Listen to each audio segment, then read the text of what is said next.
How do you feel about him now? I can't stand him because I went from one abusive person to another. I wish he would have been more responsible. He was the first person I ever told that I could walk.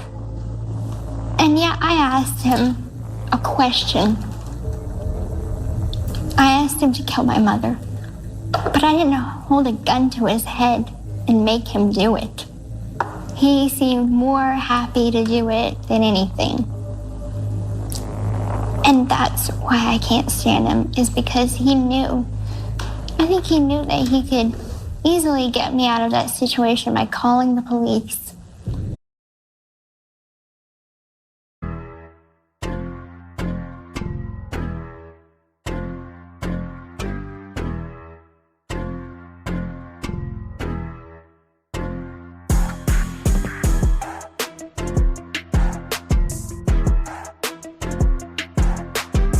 Hey guys, welcome to Becca Scoops. Welcome back, depending on if you've watched my videos or not. Then if you're here for the first time, welcome. And if you've been watching my videos for a while, welcome back. I promised from my live from last night, if you didn't catch that, you can find that, of course, amongst my videos under live. My live last night, I promised that I was going to bring some new FOIA documents that have been released thanks to Myra over on TikTok and in conjunction with Barb straight out of context on YouTube. They were gracious enough to furnish me with copies of these documents. Now, it would take, again, another 2-hour live, obviously, to go through all of these, but I thought I could whet your guys' appetites to give you just a little preview of some of the more shocking things that I found in these documents. This is after Nicholas Godejohn, Gypsy Rose Blanchard's co-defendant, his habeas corpus was denied, meaning his last appeal in the justice system at this point was denied. And so these documents are coming out, and some of them are very telling. So I also have some video footage that I'm going to mix in just to elaborate and to refresh your memory if you're not new to this case. And if you're new to the case, then it will put some of these things in context for you. All right, I'm going to go ahead and get started with the first documents that I found very, very interesting. All right, here Gypsy is lying about Dee Dee dying to Nicholas. And just to set this up for you, what these documents are, the ones that I'm showing you right now, are a pre-trial hearing. This is before Nicholas Godejohn ever went to trial. They have pre-trial hearings where they do a number of things. They can determine if a witness is going to be known as an expert witness. They decide if evidence is going to be let in and stuff like that. So in this part where you're looking at here under Gypsy lies about Dee Dee dying, this is Nicholas's state-appointed psychologist who is testifying about things that Nick told him. Okay. It reads, approximately 2 years into their relationship, he, meaning Nick, told you you would be the psychologist. And by the way, this is Nick's attorney questioning the psychologist. So Nick's attorney is questioning the psychologist, and he says to the psychologist, approximately 2 years into their relationship, he, Nick, told you that Gypsy told him her mother had cancer and only had a few months to live, and they should relieve her suffering. Correct? Answer, yes. Question, and he told you it made him feel more convinced he was doing it, killing her for a just cause. Correct? Answer, can you refer to me what you are looking at? Page 5 of your report, third paragraph. He said several things about that comment. And during my second interview with him, the quote you cited was accurate. So basically, the psychologist confirms that Nicholas Godejohn confided in the psychologist that one of the reasons that he was very convinced to do this murder was because Gypsy told him that her mother, Claudinia Blanchard, had terminal cancer and was dying and had only a few months to live. We know that's not true. Yes, Dee Dee did have uterine cancer, but that was dealt with, and she wasn't anywhere. She was in bad shape, but she wasn't like on her deathbed. Okay. And she definitely wasn't dying of terminal cancer. All right. Even with the way her health was at the time, I would, in my humble opinion, say if Dee Dee didn't do anything to help her health, she would still have a few years to live. Okay. At the most, not at the most, at the least. She could have gone on for 10 years, 20 years if she really started to take care of herself. But the point is, this was a huge lie. When you think of somebody dying of terminal cancer, you almost feel like it's a mercy killing, like, in someone's mind, like Nick with his autistic level 2 brain, right?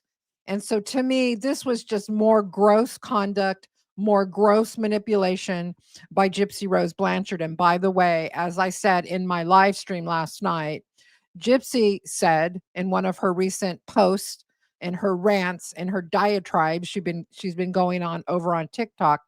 She said she wanted all of the Nicholas Godejohn evidence to come out because it couldn't make it any worse for her. Really? Well, here's part of it. Here's part of it. And it's not, and this is just the beginning of what I found. And no, it's not going in Gypsy Rose Blanchard's favor. Okay. Let's turn our attention to the right hand of side of the screen. This kind of goes on about this questioning of the psychologist about Nick. And the question to the psychologist from Nick's attorney is, question, that's not how he phrased it though, is it? He phrased it in the past tense, correct? Answer, he thought that he was doing the right thing. They're talking about Nicholas's mindset, about the things Gypsy told him, about her mother, and that he was in this mindset that he was doing the morally right thing. Gypsy sold it to him as the morally right thing to do, to murder her mother, right? So, answer, he thought he was doing the right thing, is what the psychologist says. Question, when he did it, answer, because Gypsy was being held captive and he thought that it was the morally right thing to do. So, what the psychologist is saying here, that Nicholas thought Gypsy was being held captive, okay, and that he thought it was the right thing to do, murder the mother based on these things. Question, so he thought about it, and this is where they're trying to get into deliberation. This is actually a cross-examination. So Nick's attorney jumps in here to make an objection, basically, because he says, Judge, I'm going to object to that. First of all, the prosecutor, because the prosecutor is questioning Nick's psychologist. He's trying to get him off balance, right? The prosecutor is trying to show that Nick was fully aware of what he was doing and there was no moral conflict and that Nick was just a bad person and that he didn't have any deficits, that the autism didn't really matter. This is the kind of flavor of what the prosecutor is trying to do. And so Nick's attorney jumps in and says, Judge, I'm going to object to that. First of all, the prosecutor is leaving out three important words that's in that quote. He's talking about the quote of Nick's quote about why part of the reason he decided to do the murder. And the quote was, quote, she convinced me. She meaning Gypsy Rose Blanchard. He goes on to say, this is the other quote that Nick said. She made me feel more convinced that I was doing it for a just cause. She convinced me. So those are direct quotes from Nicholas Godejohn to his psychologist. And yes, so now we're learning a little bit more about Nick's mindset. And we're also learning about how Gypsy's, the lengths of the manipulation she would go to, right, with this story. And that's not all. That is not all. I'm just getting warmed up here. Somebody's trying to call me. We're not going to take that call. Sorry. Okay. So the next thing we're going to go to here is this one.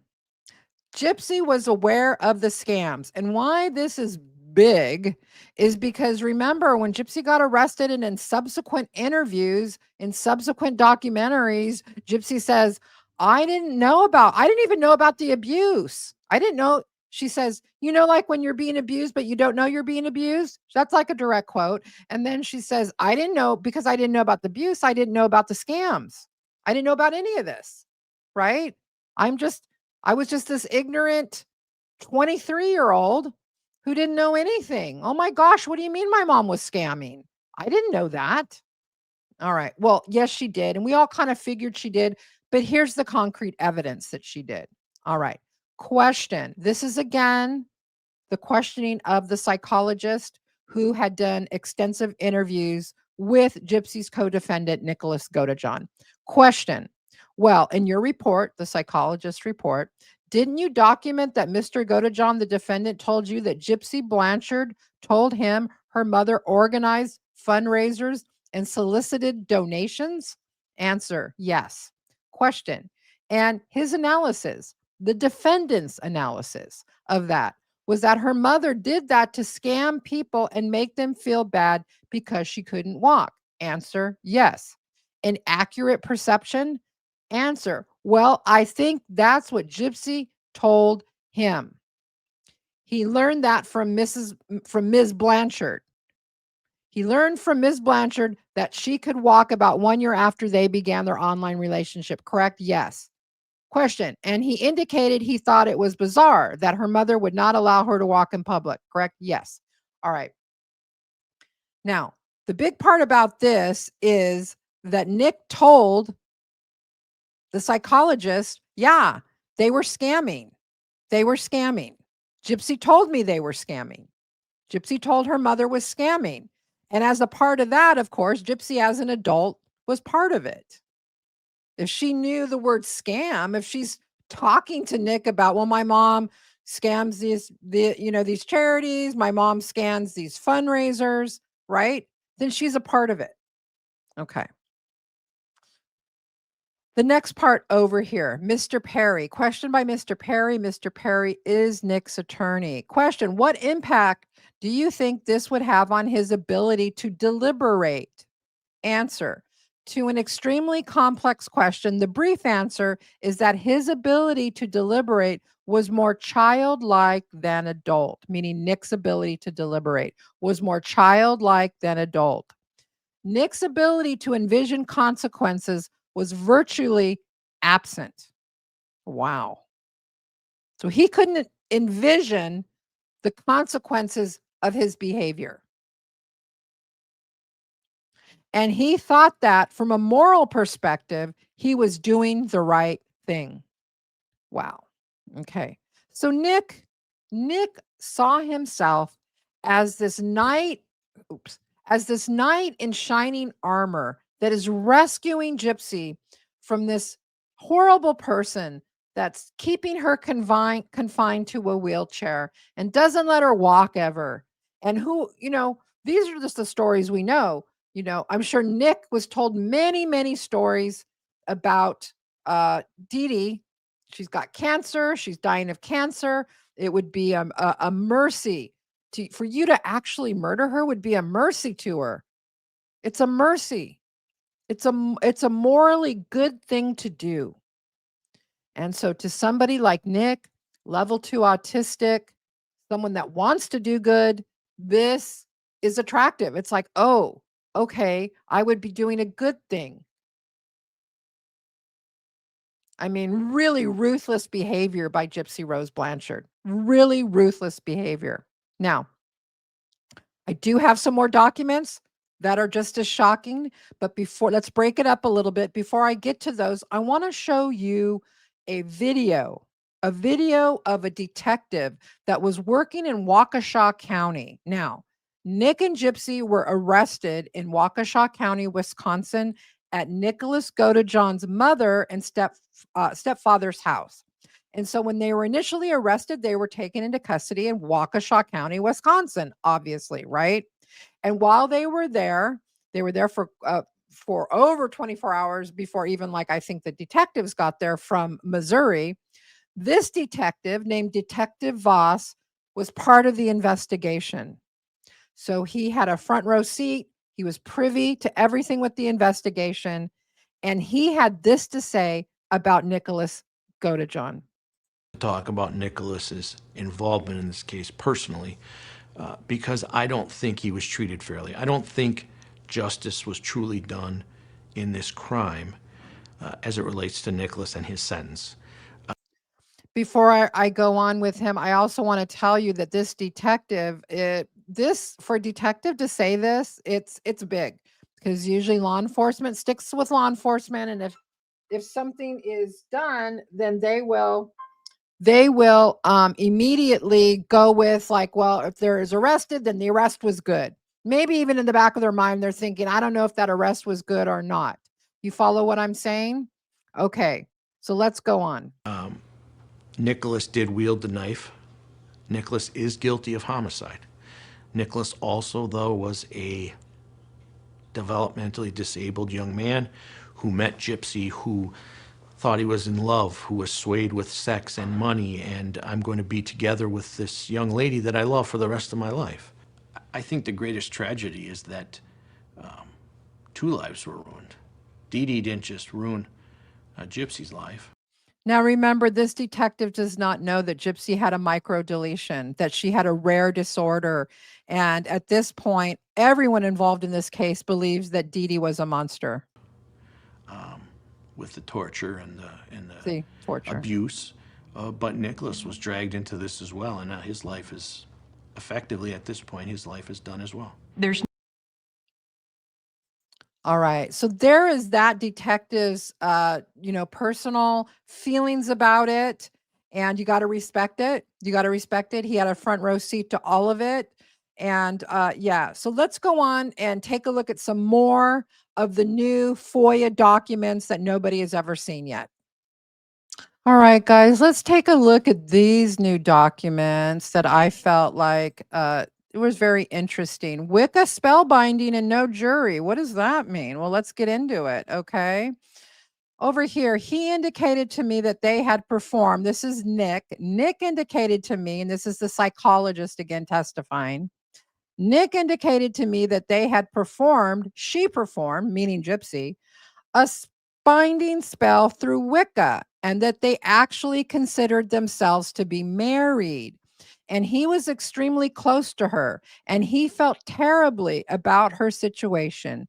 He thought that she was being abused and she was being held captive, and there was no escape from the situation.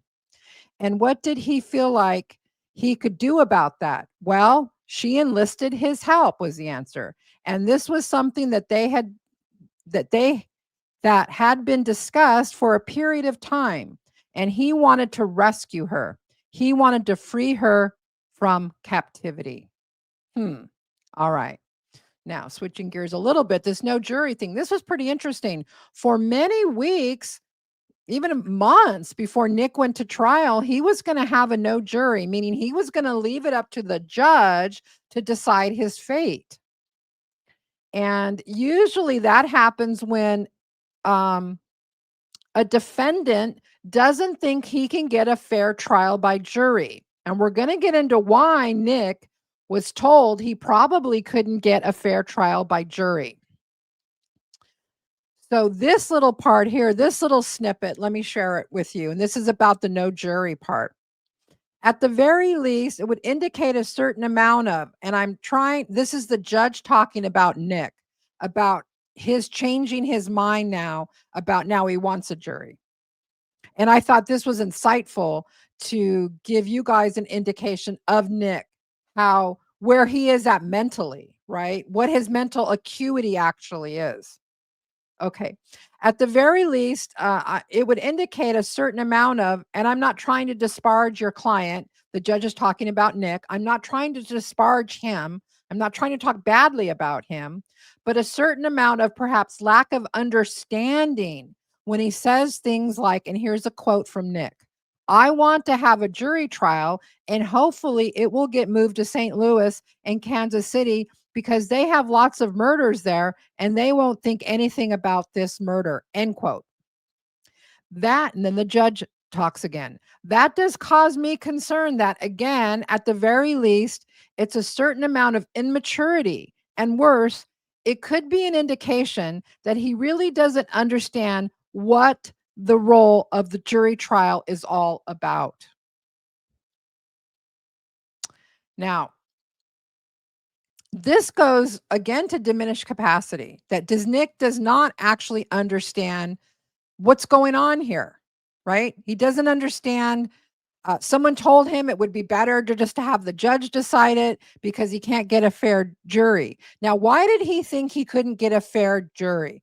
Well, I found something in the documents that talks about that too.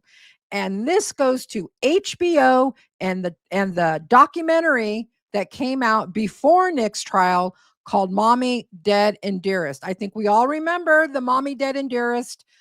Even if you're new to following my channel and new to doing a deep dive into Gypsy Rose Blanchard, most people, a lot of people, have seen this Mommy, Dead, and Dearest documentary. It was very popular.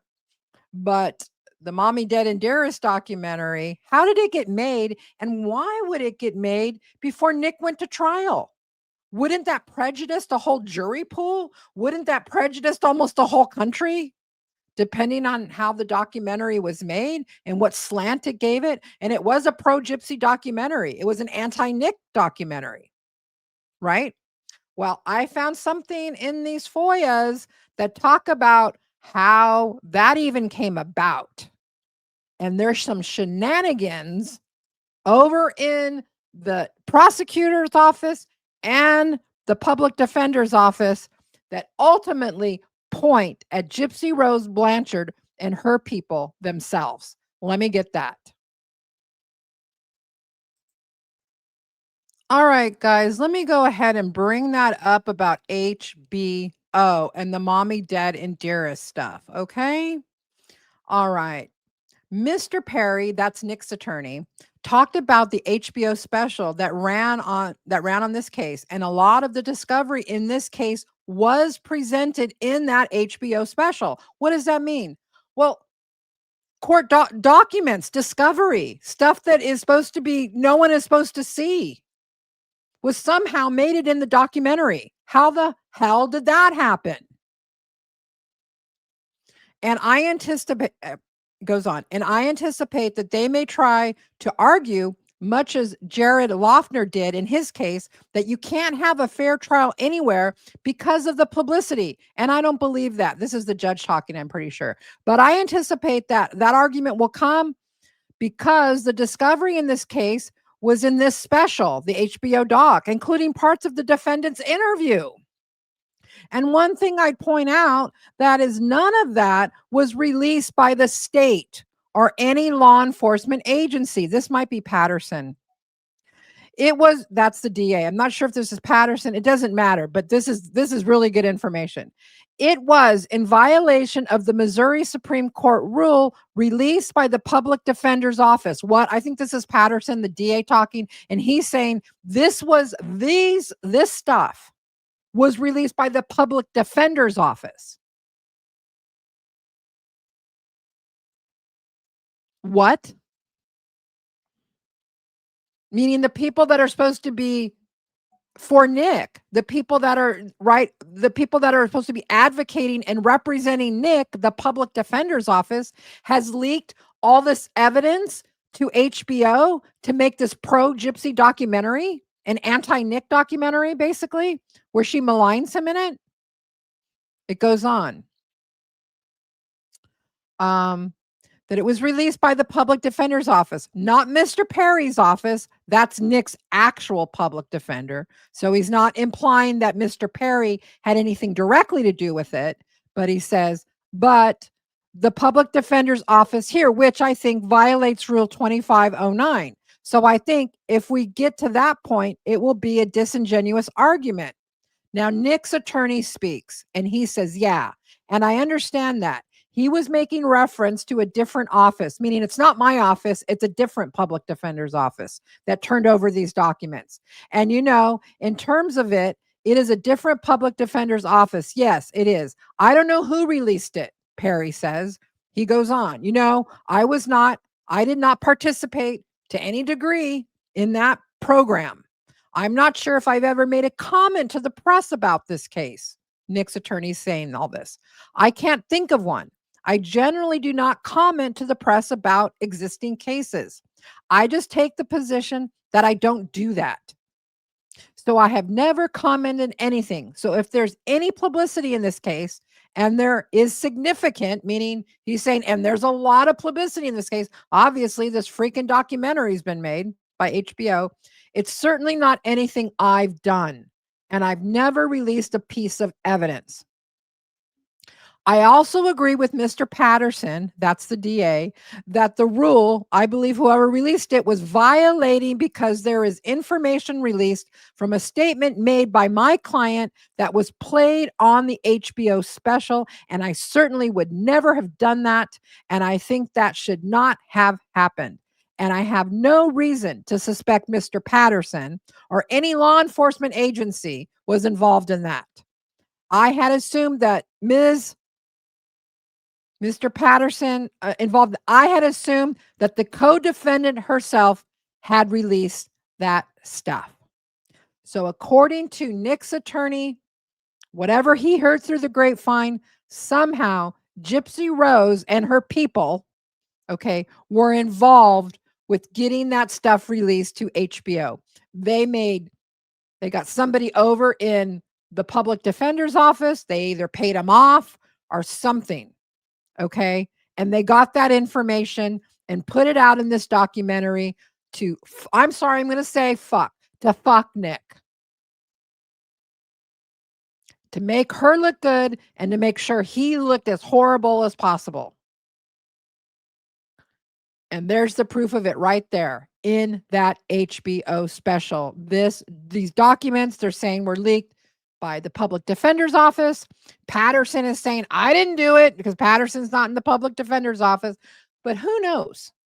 Who knows?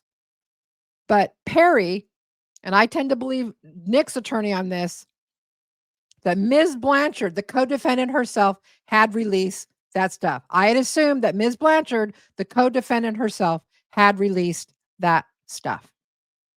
Okay? Yeah, that's a big one. This is a big one to me. There's just more shenanigans behind the scenes and how Nick, his trial, and the appeals and everything he went through. And it's never been quite right, and it's never been quite fair. No matter how you feel about him, no matter if you think he should be in jail for the rest of his life or not, there's justice, and justice was not done. There are times when justice is done, right? And it's like the person does stay in jail for the rest of their life, right? But you can say, hey, he got a fair trial. The guy got a fair shake. Can't say he didn't get a fair shake. It was a fair shake, and he's in prison for life. And you can't say that about this one, right? You can't say that. I have other documents, just a couple other, and some video clips you guys aren't going to want to miss. Let me get those.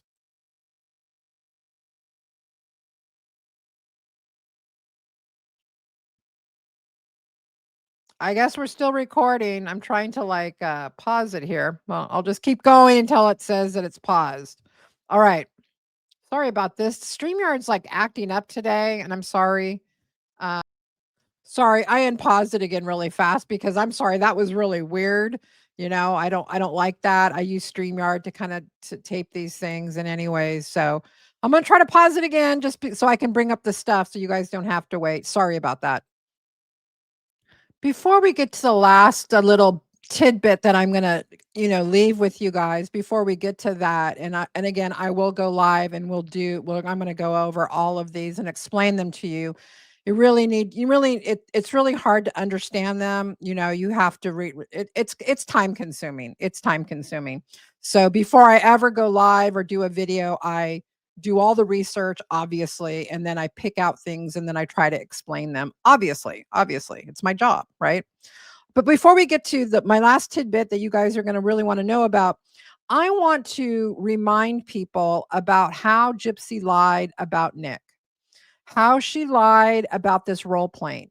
Okay. I want you to watch as Dr. Phil questions her about the role playing.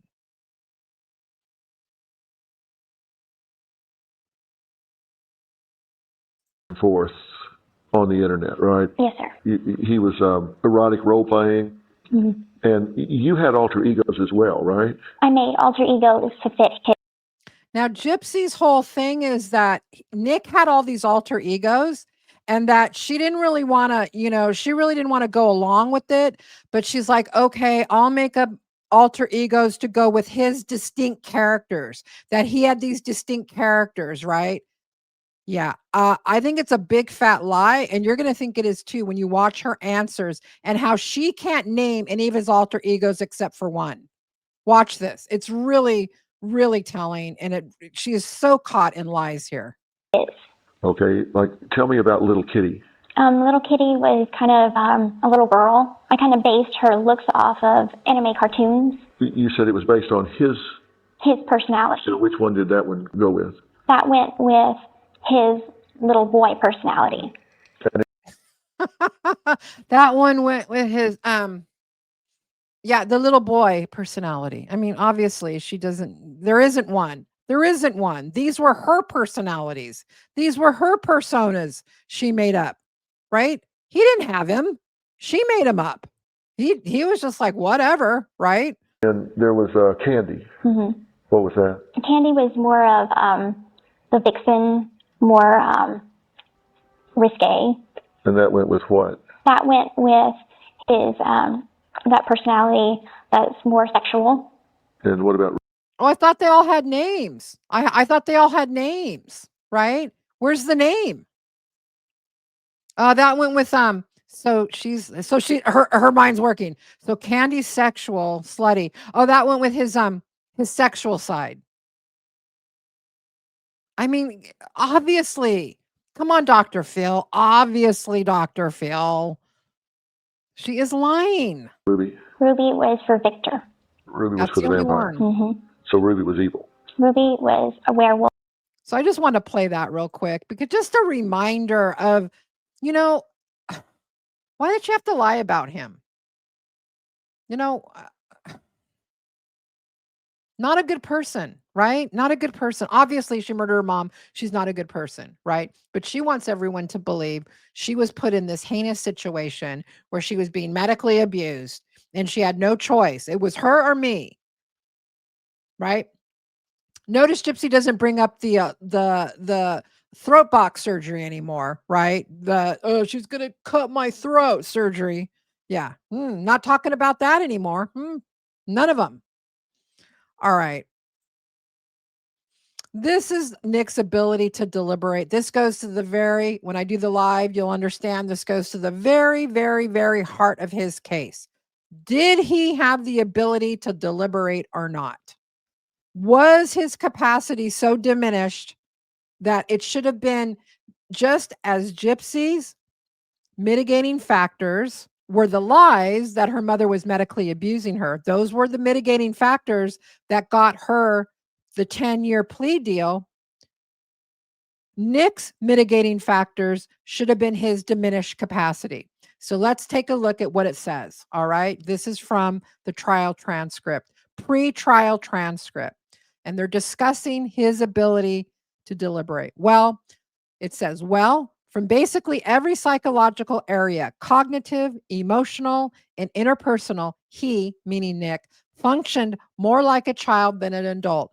Again, this is Nick's psychologist, state-appointed psychologist, not even an expert in autism, who is testifying here in a pre-trial hearing.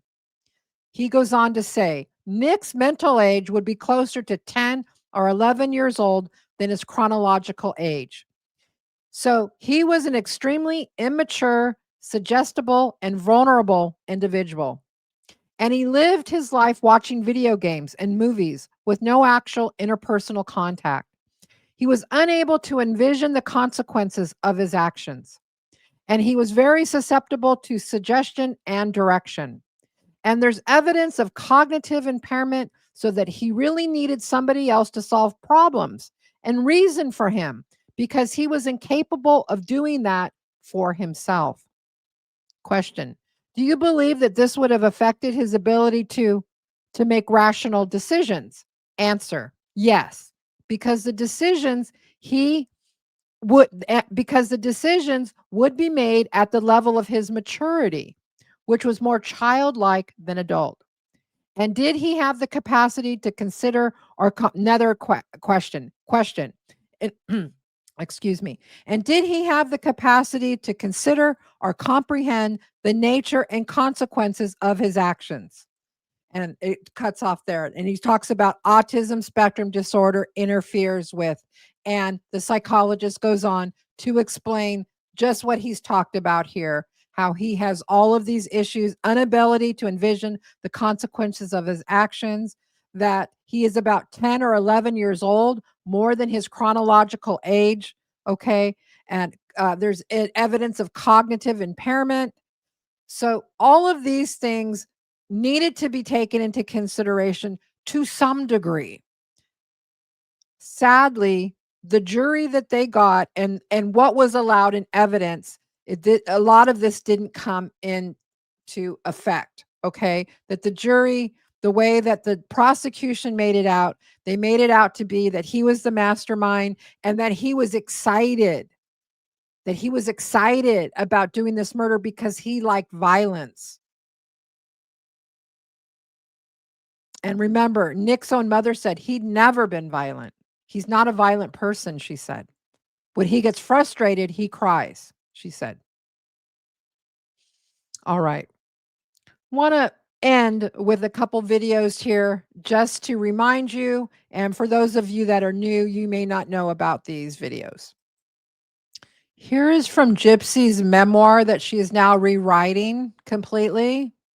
This portion is from her memoir, and it's about after she shot her mother with a BB gun 10 times and came at her with a dagger to try to kill her. We sat on the bed together while she tended to her leg with peroxide and Band-Aids. I couldn't stop crying. The day went by with my quiet sobs. There was hardly anything said. She didn't hit me or tie me up again. I think she was afraid of me. I think she was afraid of me. I think she hadn't realized baby could be violent. Baby could be violent.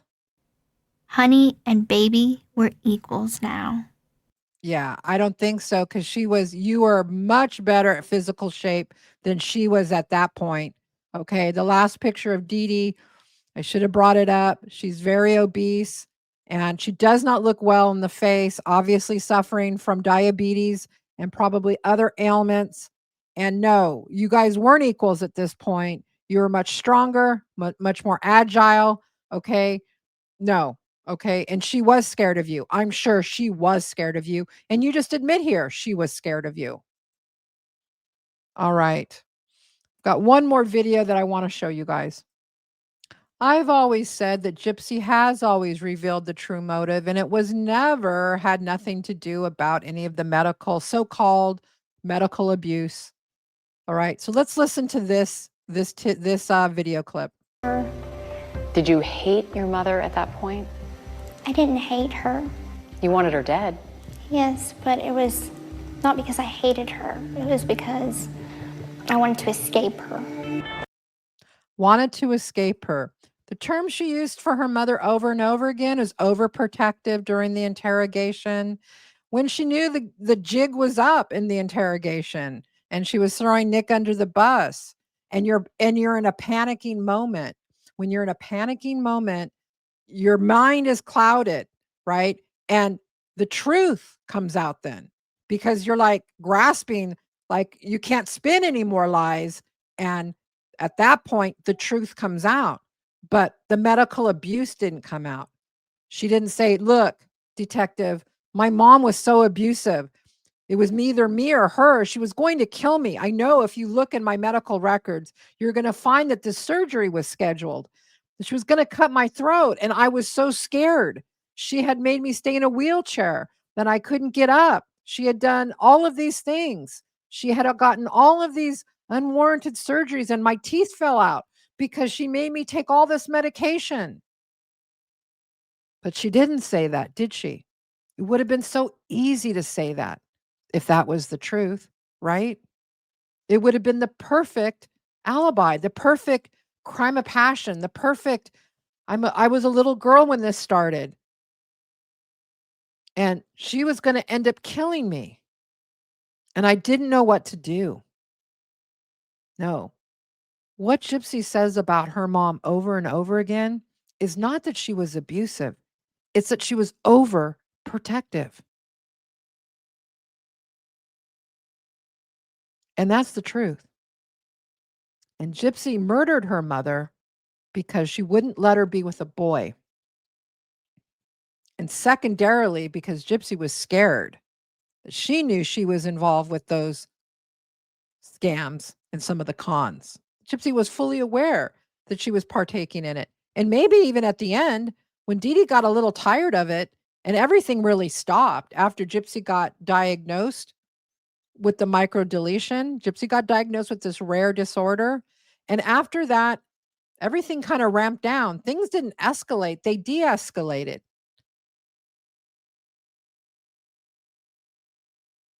And Gypsy just wanted her gone then. She didn't want Dee Dee to be able to tell any tales. All right, guys, that's going to do it for me. I hope you enjoyed those tidbits from the FOIA. In a couple days' time, I will be holding a live and I will be bringing out the best pieces of those. Not everything in the FOIAs obviously are something of consumption that mean anything. There's a lot of boring reading that goes on with that, especially when you're reading the the pre-trial transcripts. A lot of them are just them talking about when everybody can get together to do the next hearing, but it's part of my job and I do it happily so I can bring you guys the best tidbits and hopefully I can explain it in a way that you guys understand. Thanks for joining me today. If you like this content and you're not subscribed to Becca Scoops, please consider it. If you're not a member of my channel, consider it too.